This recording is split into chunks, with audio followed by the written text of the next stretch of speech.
We want to welcome you back to our talk show, Hollywood Live. For the next 3 minutes, we'll be talking about restoring the meaning to teaching.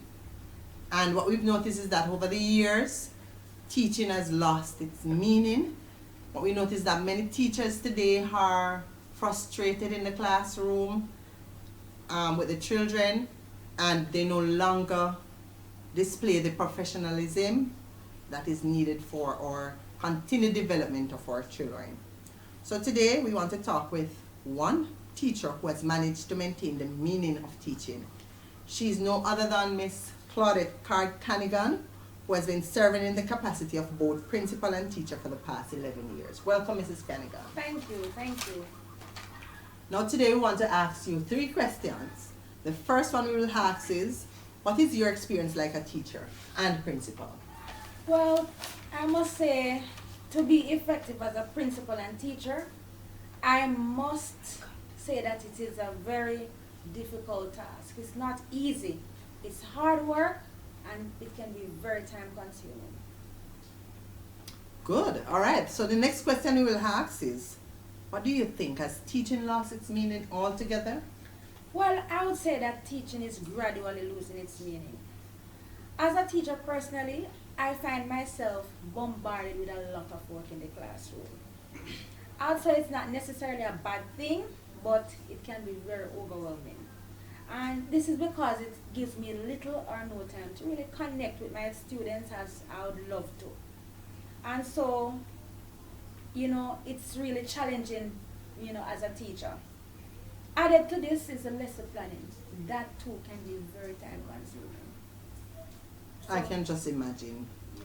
And so now we want to ask you the third and final question. What can teachers do to restore the meaning of teaching today? Well, personally, I must say that I have a passion for teaching. I love children. And so I try to give my work the best shot, as it were. So I find that goes a long way. So as a teacher, you need to have a passion for your job. Love your children. If you do that, then your teaching can go a long way. Additionally, as a teacher, I try to prioritize, my roles and responsibility. I try to do proper scheduling and organization of my task.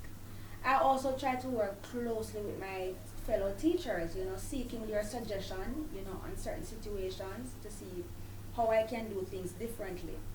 When it comes to teaching also, I try not to focus too much on the content because that can be overwhelming as a teacher. I try to focus on development of the skills with my students. I also try to do my very best to get the parents involved in the learning process. When I get them involved in the learning process, I find that I'm not so overwhelmed as a teacher. And most importantly, I try to build a personal relationship with all of my students. When I do that, I find that, the students are more motivated to learn. In addition to that, I try to reward my students for things that they are doing in the class. And when I do that, I get a different energy from them. I get a lot of support from my students. So these are just some of the things that I do in my classroom to keep teaching alive. Wow, lots of information here. Thank you so much, Mrs. Canigan, for joining us on our show today. I really enjoyed being here.